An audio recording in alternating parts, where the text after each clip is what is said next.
And today I'm very excited to have a very, very special guest, Dr. Stephanie Higashi. So Dr. Stephanie, would you want to first give us a little intro as to what you do and what Health Atlast is?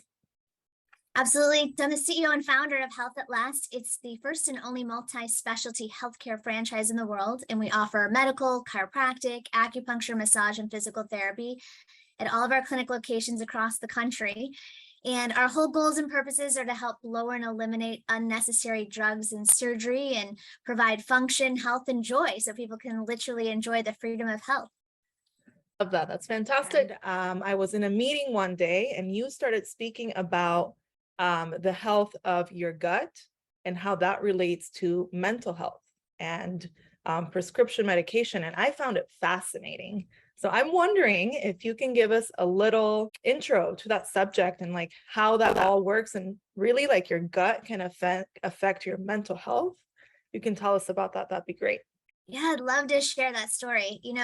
I can tell you my background in researching all of this, interestingly, started when I was about 6 years old. My mom was a single mom and she worked very, very hard and unfortunately didn't know a lot about health. And so she would mostly eat Snicker bars, and Pepsi was her go-to drink throughout the day. Obviously not the best thing for bone health or gut health or anything else, because if people don't know, soda does break down your immune system. It can, eat up stuff. If you throw Pepsi on a car, you can see how it eats the car paint. It's not definitely the best thing for the insides, but well marketed in the United States. And unfortunately, while working kind of her job, taking care of me and somebody else, she ended up having a massive headache where she was wrongly diagnosed and treated at a hospital and put on psychiatric drugs and later institutionalized and experienced electric shock therapy and a lot of different things. Yeah. So since I was 6, I've been experiencing, family members that had issues, and I wanted to try to solve them and wanted to see what's the root cause of this and things like that. And I can tell you at the beginning of time, that was back in the 80s. And sometimes even today, until most recently, doctors would tell patients like, well, if you were on antidepressant or if you've been put on an antidepressant, you need to take it for the rest of your life. It's kind of like if you're a diabetic, you're going to need it forever. This is something you're going to need for the rest of your entire life because you have a chemical imbalance. And most recently it came out and they said, the Psychiatric Molecular Journal said, actually this chemical imbalance isn't true. And we're sorry that we've actually been telling all of our patients this fact, which is pretty amazing and pretty intense for a lot of people that have been told, or their family has been told, like, you got to take this forever, right? Wow. So when you look at the actual history of antidepressants, you look at like, how did these actually get created? And most fascinatingly, most common antidepressant or anti-anxiety kind of medications, they're called SSRI, which stands for selective serotonin reuptake inhibitors. And so if you can think with that in the brain, there's like these two little spots, and like the little neurotransmitter goes from one spot to the other spot, it engages with it, and then it creates a chemical reaction. So what these medications are supposed to supposedly do is prevent this engagement from getting undone and staying a little bit longer. So it kind of tries to inhibit this reuptake of serotonin. Fascinatingly, if you ask yourself or even other doctors or the public and you say, well, this chemical, this thing that they've been talking about that's been an imbalance, where does this come from? Where does the majority of this come from? The serotonin thing. And I've even surveyed just full-on medical doctors of chiropractic, which is what I am, and things like that. And they'll say the brain comes from the brain. And actually, they found about 95 or more percent actually comes from the gut, which people had no idea. They were just like, oh, I didn't know this where it comes from.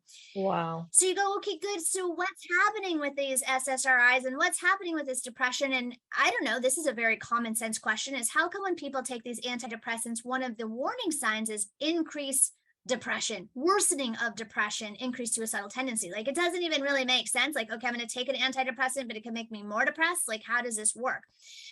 So if you look at the history of the SSRI, the selective serotonin reuptake inhibitors, they were actually first founded when they were trying to test to find a cure for tuberculosis.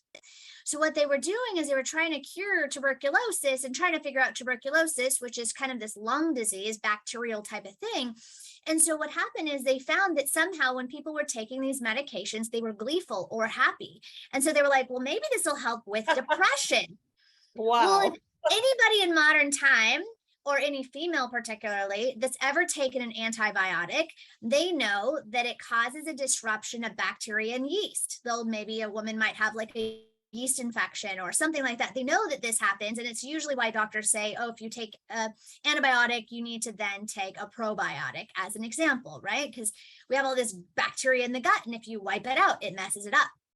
So if you get the history of these SRSRIs coming from, the development of an antimicrobial or antibacterial type of drug from tuberculosis, that's what it was being tested for. So that that's kind of like the essential basis of it. Then you can then think with how does it actually affect the gut and the gut normal bacteria flora that's there. So what happens is when it takes out this gut flora and it messes up this gut, inside the gut are called neuroendocrine cells. Neuro meaning the nervous system, endocrine meaning, the endocrine system. And those are the cells that are releasing the serotonin. So the theories basically now that we're seeing is that the SSRIs are actually destroying the neuroendocrine cells of the gut. And when those are actually getting destroyed and damaged, and that's the majority of where serotonin is made, it then makes sense you're going to feel even more depressed. Wow. So this really explains why is this side effect? Why have people been having worsening of depression? Why are they having weight gain? Why are they having sexual dysfunction? Like, why are they feeling maybe less excited about life? Like, what's happening?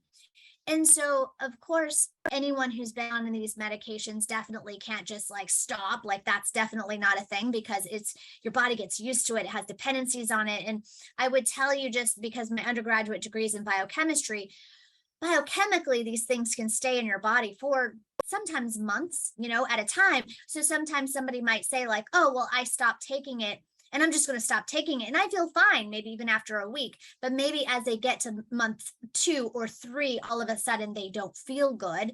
And usually what that is the body might have a withdrawal and is trying to balance out what it's been given chemically. So you go, okay, great. We know sometimes people get depressed. What do we do? How do we handle this? And then how do we solve if someone's been on these SSRIs? I think is really the key question that I would ask if I was a patient, right?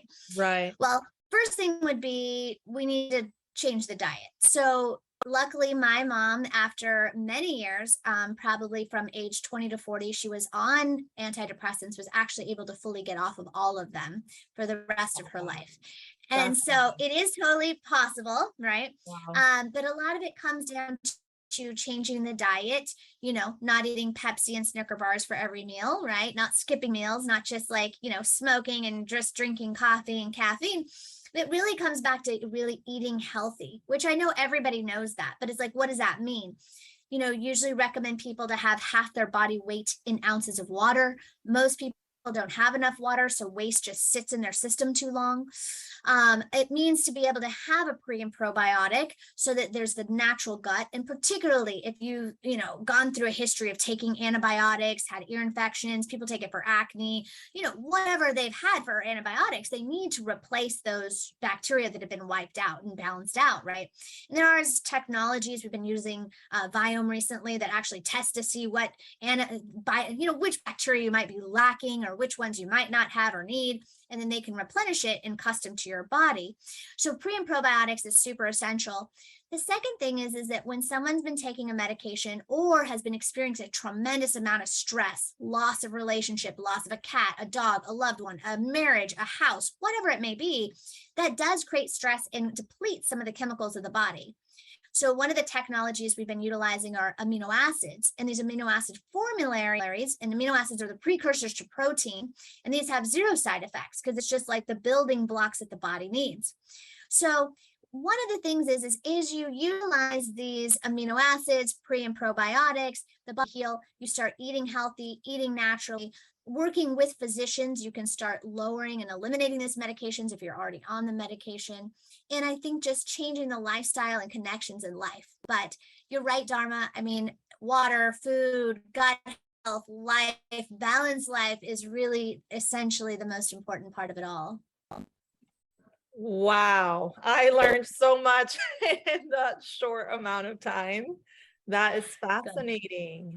Yeah, I mean, the one thing I would tell people is the skin is the largest organ of the body and it represents what's going on inside. So if people have chronic acne, inflammation, scaly skin, dry skin, itchy skin, it means that's going on inside, also in arteries and in your lungs, in your heart, and your other tissues. And so it's usually a reflection of either reactions to food, diet, nutrition, chemicals, stress, and something needs to be addressed. It then helps not only the outside but the inside. Yep, I love that. Amazing. Thank you so much for your knowledge that you have shared with us today, for your time. I know you're very busy. So where should people go check you out or go follow you, or how can you help anyone that might be interested in working with you? Yeah, great point. So it's called healthatlastclinics.com. So it's health and then ATLAST clinics with an S.com. They can go to healthatlastclinics.com, find about any. We're always adding locations. So there's some that are in the wings getting ready to be added. But whether you want to work with us at Health at Last and be part of Health at Last as a provider, or if you want to be a patient, or you have a friend or family that needs help, that's what we're here for.